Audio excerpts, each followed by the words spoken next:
Hey everyone, welcome back to my channel. So today I'm doing a video all about rhubarb perfume, something that's been requested quite a few times.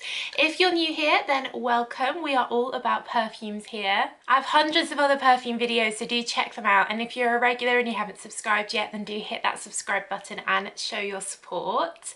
And as always, all the perfumes I mention are linked down below for the US, UK, Europe. So rhubarb, of course, is a slightly tart, stick-like vegetable, fruit, I think. I love rhubarb.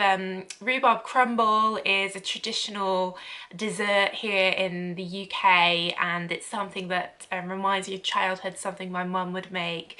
And I love rhubarb. It just adds a little bit of a tangy element to something. It's not overly sweet, though I'm sure it does have loads of sugar in, like all of these fruits and stuff, but I think it's just a little, it's fresh and tangy.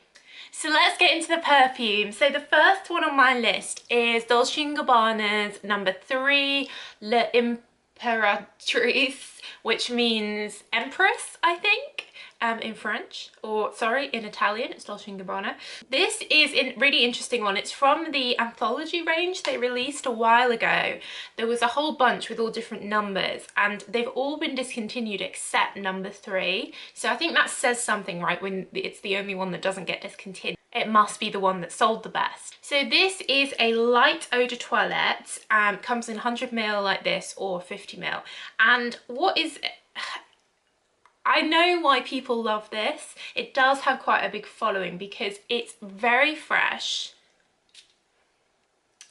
and it's very sort of uplifting and slightly oceanic, like that sort of airy freshness. I think this would be really good for humid climates, hot climates. So at first you get this really sort of fresh, airy smell, and then the rhubarb comes through, and what they've also got in here is watermelon and a little bit of kiwi as well. But rhubarb is definitely, for me, the main note here. And I'd say of all the perfumes I'm going to cover, this one is the one which is the closest smell to exactly what rhubarb smells like. It's a fresh fruitiness. It's not like a sweet berry, strawberry, it's not like that. It's slightly green, you know, like a dew drop on a grassy leaf, but only slightly green. It's more fresh fruity. And yeah, it smells exactly like rhubarb to me. So if you like that smell, if you're looking for something fruity, perhaps for spring, summer, something very fresh, airy, but you don't want it to be floral, you don't want it to be like really sweet, then this is a nice sort of everyday refreshing spray. I think you could spray quite a lot of this and it would be okay.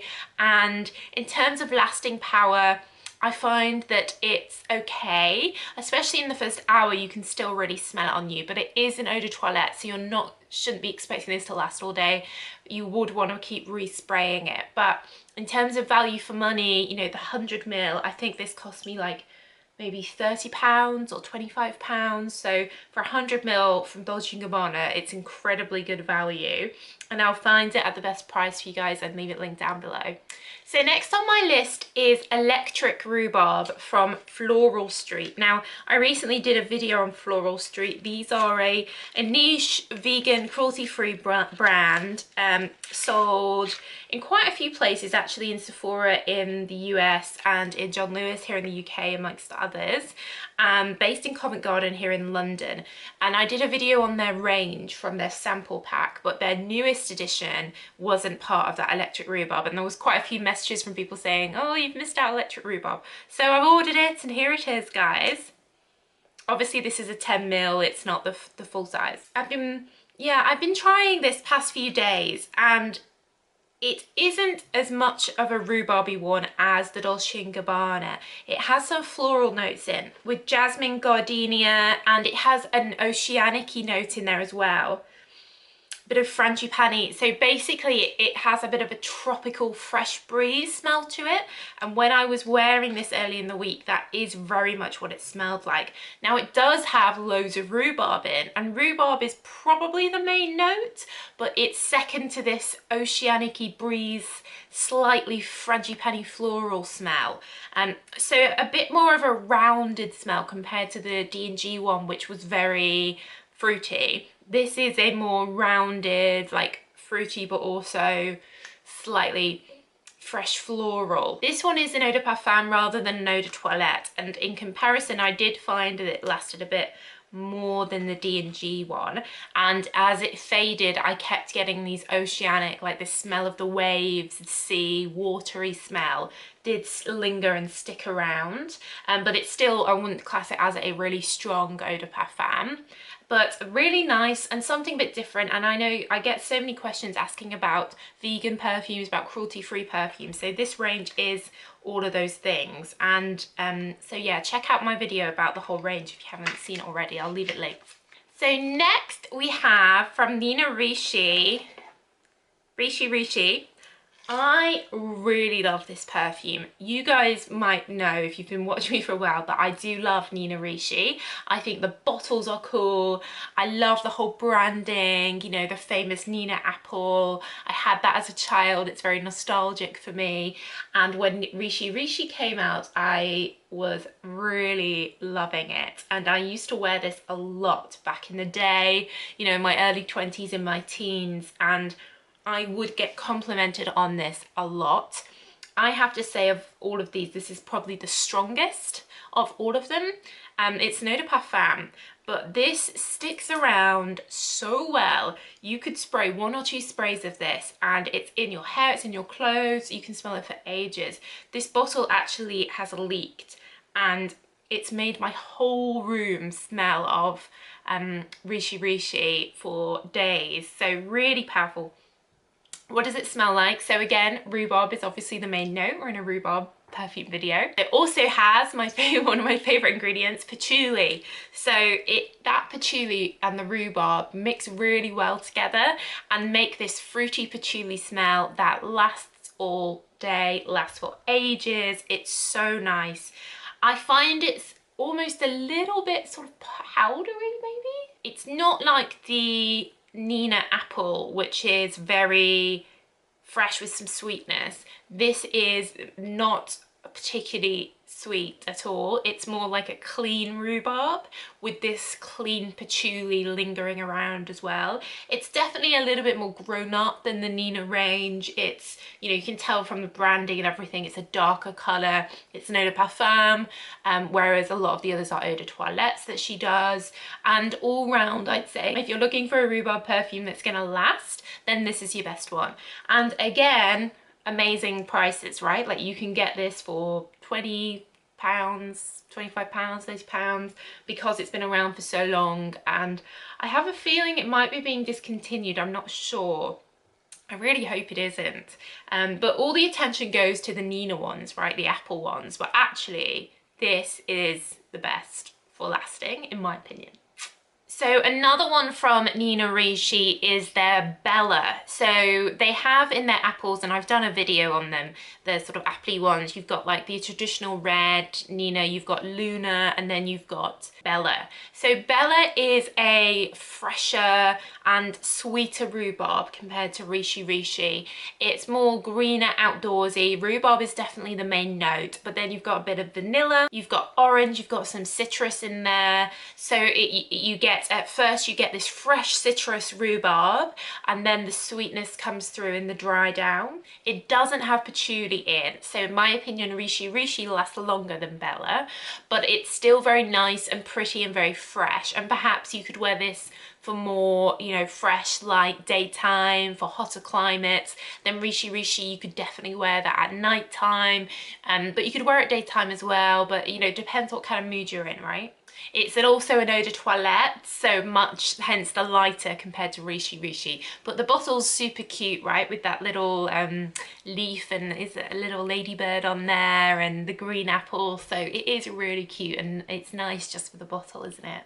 So another rhubarb perfume that's quite well known is Miller Harris's Lost in the City. Now, if you've been around for a long time, you might remember I went to Miller Harris, did a fragrance profiling, and this was the one that I ended up coming away with. And I liked it at the time, but then as I kept wearing it, I started going off it. But that's by no means a criticism of the perfume, it's just my personal taste, and so I don't have it anymore, I've given it away. It's rhubarb with rose, so that's all really nice and pretty. It also has blackcurrant in, which you guys know I really love, but it has geranium and amber in, and Earl Grey green tea, and these notes make it slightly oriental, especially in the dry down, and these notes make it slightly aromatic in the dry down, and that's what I don't like aromatic perfumes, so I think that's why I just went off it. But if you do like aromatic perfumes and you are looking for a rhubarb perfume, then this is obviously the one for you. It's got a fresh, uplifting sense to it. It's very fresh rhubarb, but then these aromatic smells linger around, this Earl Grey smell. So quite complex. It smells quite high end. It smells, you know, like it doesn't smell cheap. Miller Harris, they all smell quite expensive. They're a classy brand, classy smells. So check it out if you like that. If you like that aromatic world. Another one to call out is Aura from Mugler. This is a vanilla rhubarb. This is really heavy. It's got heavy woody notes in, it's got orange blossom, but rhubarb is still the main note, and it's, as you'd expect, a very green, strong smell. This is definitely, like most Mugler perfumes, not for the faint-hearted. So if you're looking for something like a heavy green perfume, almost like a modern version of Cacharel's Eden, you know, those heavy green and vanilla heavy rhubarb, then this is the one for you. Again, I liked this at first. I went to the launch event and then I ended up giving it away again because there was something about it that I think it was too strong for me. I don't know why. I love rhubarb, so it wasn't that, but there's something else in it. It's just so heavy. I think Mugler perfumes are just so heavy. You have to be the kind of person that's okay with that really strong scent. So for a really pretty delicate rhubarb, we have Kenzo Flower Tag. This is discontinued, but you can still get it, but it won't be around forever. And I think this is my favorite from the Kenzo range because it has blackcurrant in, which I love, and it has peony in, which I also love, and of course rhubarb. So it's those three things. So the blackcurrant and rhubarb make this really warm and fruity, but then the peony makes this a pretty delicate, slightly floral, fresh floral smell. So this is very much like daytime carefree smell, with that fruitiness. Like, I think this would work in all seasons, but particularly spring, summer, and it would take you from day to night as well, and you just probably want to keep topping it up. But if you do like your Kenzo perfumes and you like the sound of that, then get it before it goes because it is discontinued. Hermes have their eau de rhubarbe Ecarlate. This is a simple berry rhubarb, so it's mainly rhubarb, but you also have red berries in here, and in the dry down it becomes slightly powdery as well, but predominantly it's mainly a pure rhubarb smell. As always, Hermes very classy, so if you're looking for something quite, you know, high-end, then this is the way to go. And you know, it is that pure rhubarb smell, and I love red berries, and they work well with the rhubarb here to make it a bit fruity, zesty, slightly tart. This is a really good one, very energetic, uplifting, and I have noticed that you can get these on some websites really cheap, like half price almost, so I'll leave the links. L'Occitane use rhubarb in some perfumes, so they have their blackcurrant rhubarb, cassis rhubarb, which is a really fruity one, really nice.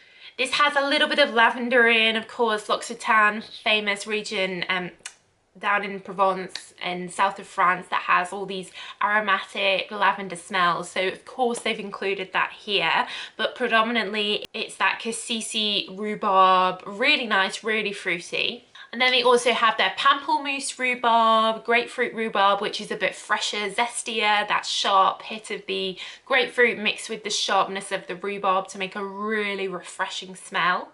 In the dry down you get that lavender again and a bit of the powder, but at first it's really, really sharp and fresh, really refreshing. The Rose de Shiraz from Rituals is a pretty rose with rhubarb. So if you're looking for something where rhubarb isn't quite the main note and you like those roses, but it's there just to add a bit of sharp fruitiness, then this is a nice and something a bit different, you know, but it is very rosy. From last year as well, Amour Amour's Electric Kiss, Amour Amour from Cacharel, very affordable. This one is rhubarb and rose again, has a little bit of pink pepper, but what's great about the Amour Amour range is the patchouli they use, which really helps these last. I find anyone wearing Amour Amour, you can smell them for miles, and these again are very affordable, sort of £20, £30 maybe for the full size. So if you like that rosy rhubarb idea, you're looking for something very affordable that lasts with patchouli, then this is really good. It's kind of like a rosier version of Ricci, I'd say. DKNY Woman Summer from last year, 2019, was rhubarb, but a bit of a woody undertone to it, like a beach with rhubarb and, you know, driftwood washing up, and there was some orangey notes in here, nice, fresh for summer. Again, sort of fresh, oceanic almost rhubarb. And then I wanted to throw in here one that I'm so sad is discontinued, Delices de Cartier. You can still get these, but they're very expensive because they're so rare. And I was around selling perfumes when this wasn't discontinued, and I always thought it was such a beautiful bottle and such a beautiful smell. It's rhubarb and cherry blossom, so really pretty, fruity, really delicate cherry blossom, very classy smell. Really brought out that sharpness of the rhubarb, sharp, fruity, quite unusual. And then it had this amber in, which made it like helped with the lasting and made it a little bit mysterious, and there was nothing else that really smelt like these ones from Cartier, and I'm so sad they got discontinued. Another one that's discontinued from Jo Malone was their white lilac and rhubarb, but I think again you can still get this if you're lucky. This was predominantly that lilac smell, but rhubarb was the second main note. So especially at first you get the rhubarb, but then it settles into a very lilac-y spring, fresh floral smell. And lilac, of course, beautiful sort of April smell, very nice. But sadly also discontinued. So guys, that's my rundown of rhubarb perfumes. Let me know which your favourite is. Do you have any others you'd add to this list? I'm sure there's ones I've missed out or forgotten. So do let me know down below in the comments, and keep your requests coming as well for different perfume reviews. I do read all your comments. But that's it guys. So thank you so much for watching as always, and I will see you in the next video. Bye!